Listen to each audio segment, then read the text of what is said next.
Okay, eto. Ano natin to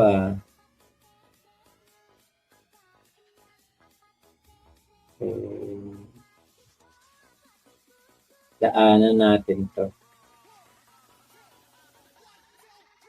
Ayan, kay Genius na tayo. Okay, eto. Dami nagpapakita kung nasa si Kulaong.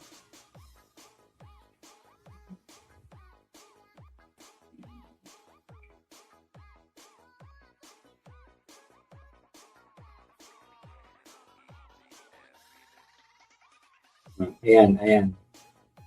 Mukhang dito, naghanap pa na mapeperahan si Kulaong eh. Galing ng City of Santiago, pumunta pa ng Gabu. Ng Gamo. Malayo yan. Tapos babalik ka na naman ng Kawayan City, pabalik na Manila. Si Kulaong ano na lang naman yun, puro gano'n na lang na may pera, pero wala na. Na problema pa nga yan, Chuck, nung nalaman niya, 30 mil ang ano niya, penalty.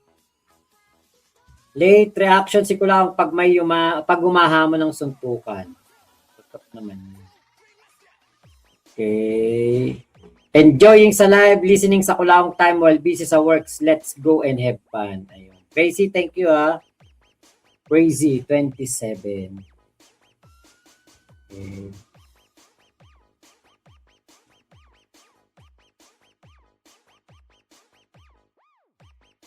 Ito, syempre, haba na sagot niya dyan. Tatalim. I withdraw my candidacy to give way to the incoming senatorial aspirant. Ito.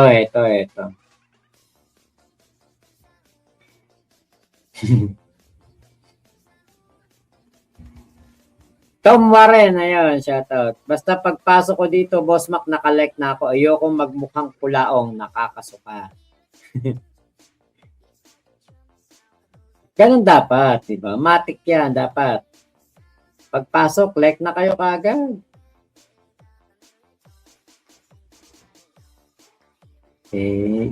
Dumayo talaga siya para mangutang lang. Kapal ng mukha niya talaga, Big Mama. Ibang email din. Norhana, thank you sa pag-like. Yung mga hindi pa po nagla-like mag-like na po kayo. Sabdan again. Ano yun? Sabdan again. Brigera Jonah. Yan. Okay.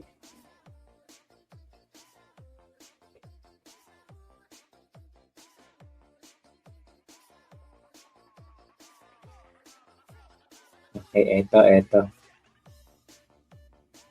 Yan. Thank you po sa like. Okay, eto yung audio to nung doon sa topic natin nung nakaraan, yung patungkol sa inamin ni Kulaong na sabi niya anak daw siya ni anak siya ni FM Francis Ferdinand Marcos Sr. Ayun. Patayin ko muna tong music kasi medyo mahina to. I-play natin.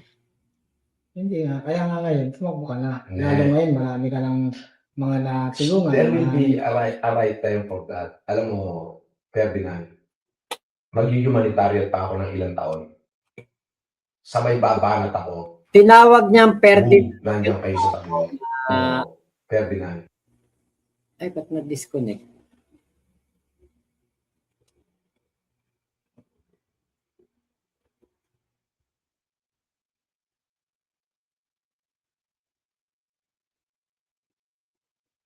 Ayun, teka. Tinawag po niyang Ferdinand yung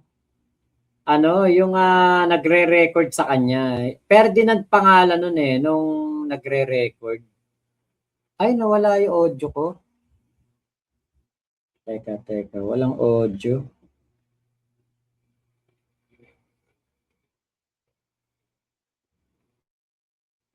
Hello.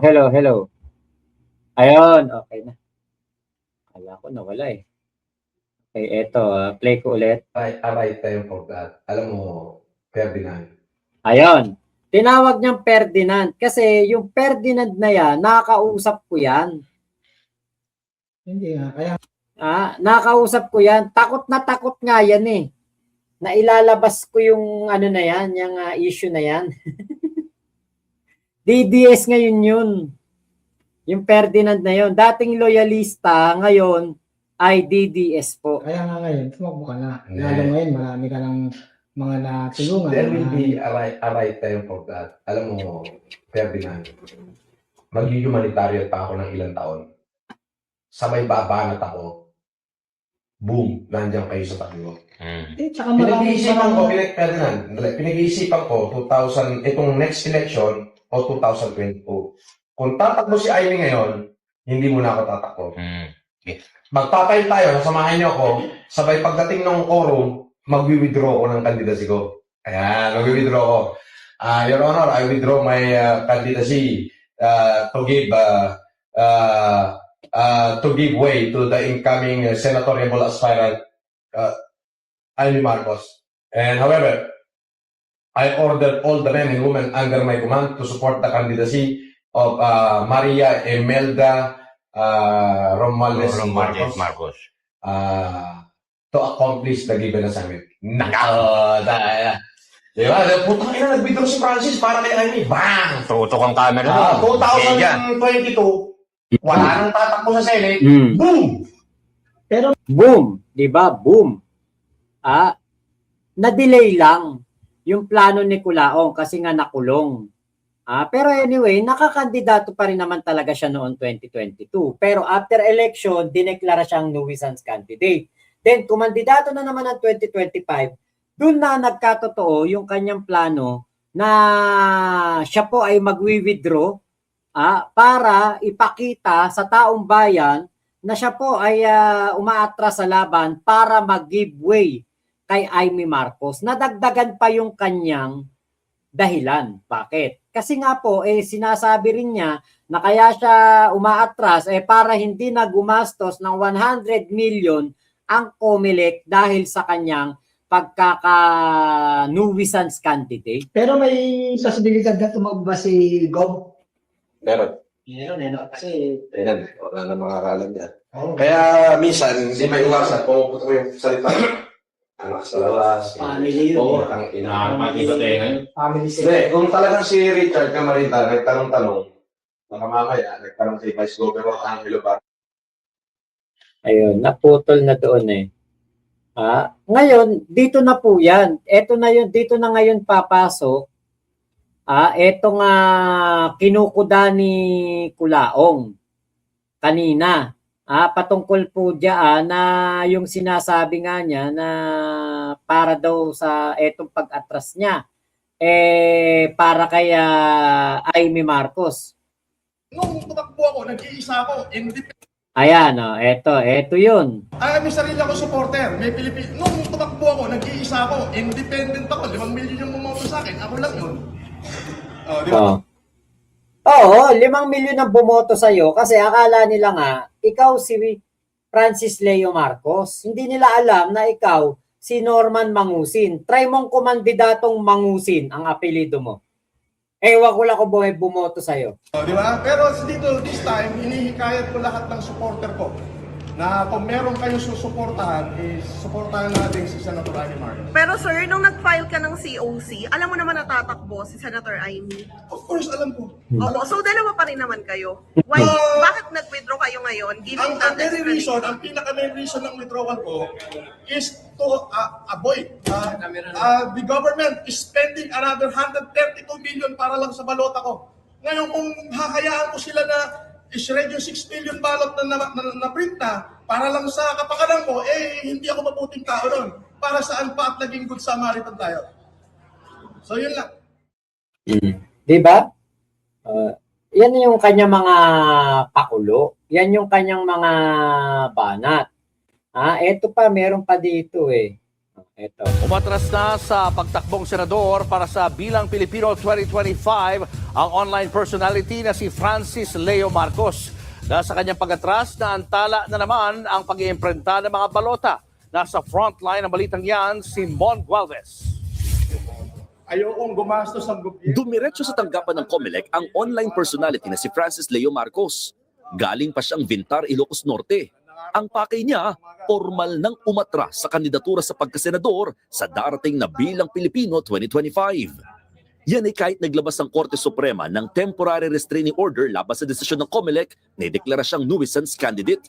Dahil sa mga inilabas sa TRO ng SC, naaantala ang pagre-reprint ng mga balota.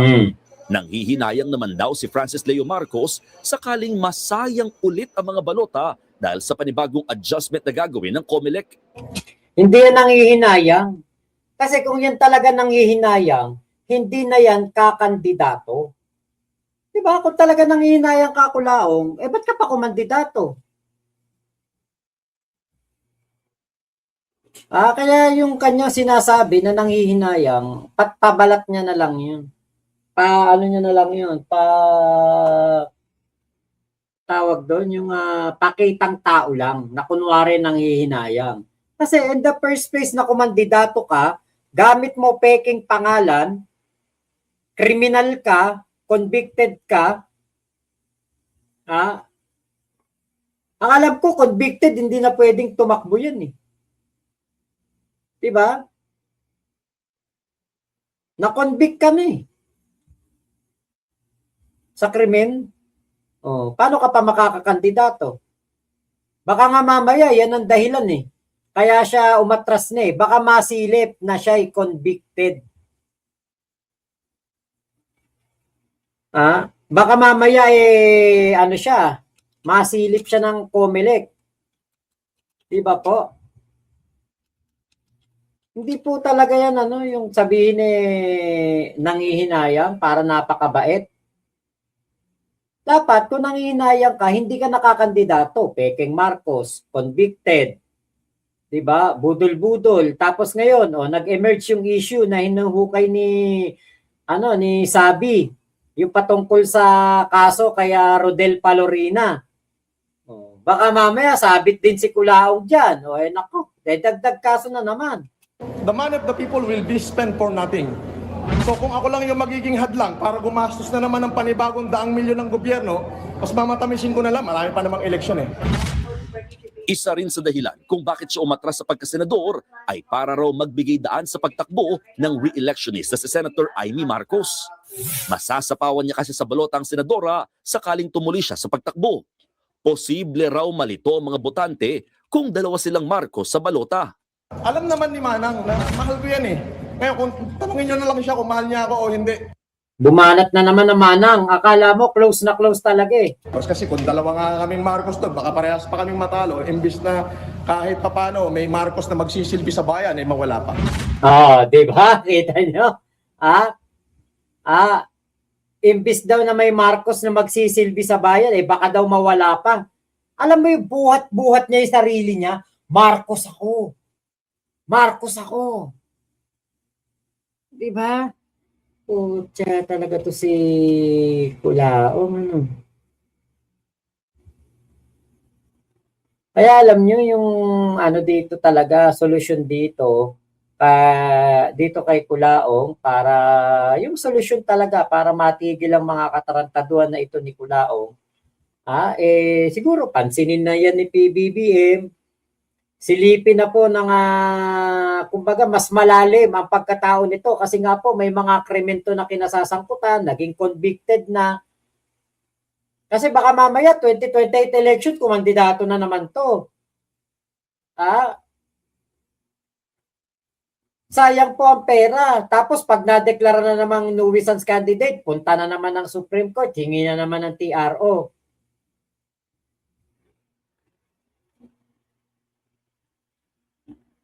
Diba? Masyadong tong si Kulaong pasikat. Ngayon, parang para pong ang ko talaga kapag convicted ka, hindi ka na pwedeng kumandidato dyan eh. Pwera na lang siguro kung talaga, meron siyang tawag dito. Pero hindi pa naman natin sure. Tignan natin kung sa mga darating na eleksyon makakakandidato pa to. Kung merong po question. Kasi wala naman tayong di pa natin to naiisip. Sayang. Dapat kanina nung may kausap akong abogado, tinanong ko na. Diba? Dito pa lang sa pagsasabi niya na dalawa kaming Marcos na kakandidato, baka matalo pa kami. O, diba? Parang akala mo kasama niya sa bahay yung mga Marcos eh. Wala pa. Wala raw nangumbisi sa kanyang umatras. Katunayan, tumakbo rin noong 2022 election si Francis Leo Marcos bilang senador. Umabot pa nga sa halos 5 milyong botong nakuha niya. Pero hindi naalala nitong nitong News 5 na etong si Culaong ay nabalita yan na siya ay nuisance candidate. Okay, hanapin natin yung yung balita diyan. Kasi alam ko may balita yan dineklara siyang nuisance candidate.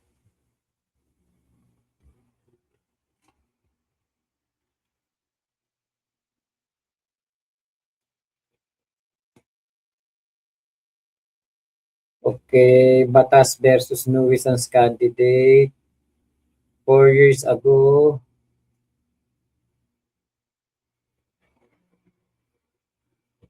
Hindi lang yan ngayong taon, hindi lang ngayong taon yan. Ang tagal na niya ang tagal na niya na balita.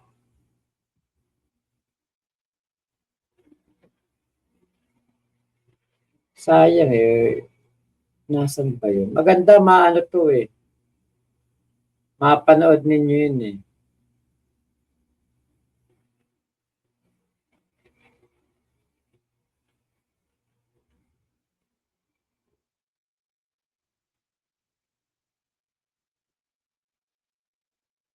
Alam ko na yan nabalita. Sinabi pa nga yan nuisance candidate. Tapos na yung kanyang tapos na yung kanyang tapos na yung yung election noong time na yon. Baka sa aking sa aking mga vlog, tignan ko dito sa aking kasi maganda rin makita natin yun Baka nandito sa vlog ko. Sa aking YouTube, sa aking channel. Tignan natin. Wala yung Okay, tignan nga natin. Okay. Ito, meron ako ditong vlog patungkol dito. Pero hindi ko alam kung tama ba to. Okay. Hindi. Ito yung kasi to Anong date ko ba to binlog? November 15, 2021. Hindi ko sure kung tinalakay na ba dito na nuisance itong si Culaong. Kung sinabi ba na nuisance to. Kay Mercy. Panood nyo na po, ipi-premiere ko. Painitin naming mga vlogger ang pangalan yan hanggang ako'y umuwi ng October. Walang kwenta ang sistema ng ating pamahalaan, hindi tinutulungan ng mga mahihirap. Diba? Nako tsak na ako ang nangungunang sumisigaw ng FLM lang ang malakas doon sa caravan na yon. Mukha akong gago. Diba? Mukha akong tanga. Sisigaw ako doon, FLM lang ang malakas. Samantalang yung mga tao na alam niya, alam na budol-budol si Culaong, sasabi, tignan mo yung tokmol na yun, FLM lang daw ang malakas scammer yun. Diba? Kaya alam yung pala kasunod. Evaluation ng mga kandidato. Tingnan natin yung mga merong legitimate intention to run for office. Sino yung mga Ang katotohanan. At may echo. 18, si Delima, number 19. Yan dating. Ay, talo, maghihilo na lang ng kabayo, kartela. Putang ina ko. Hindi ko makita yung after ng election dinisqualify siya eh. Ala, hindi ko makita. Buti di ka nangitim sa sikat ng araw ng campaign election map. Hindi, wala na. 20 na yan eh. November 15, 2021. Wala, hindi ako, wala na ako dyan kay Kulaong. May 2021 kami umalis, May 9 or May 10. Kaya wala na ako kay Kulaong ng time na yan. Yun yung sinasabi ko nga doon, kung ako'y sumama sa sa kampanya kasama ako sa kampanya kay Kulaong, tapos isigaw ako na FLM malakas, di mukha akong tanga nga nun. Ang daming account na to si Ate Jonah, Ate Jonah Briguera, kalihim ni Briguera. FLM lang madahak.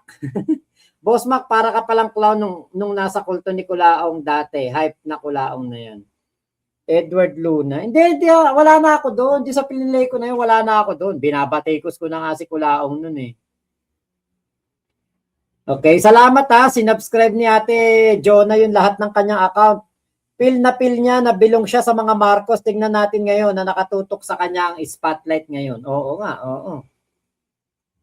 Kahit pa paano, meron ding impluwensya si Rowena Guanzon. Baka niya sa mga kaibigan niya, di ba?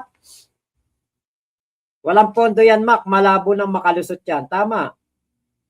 Wag mo ako mamanang-manang. Si Casper lang ang manang mo. Big Mama, para lang masabi nagbigay siya at magkaroon ng utang na loob si Aimee. Katarantaduhan mo, Kulaong. Patyo ka. Gigil mo naman ako.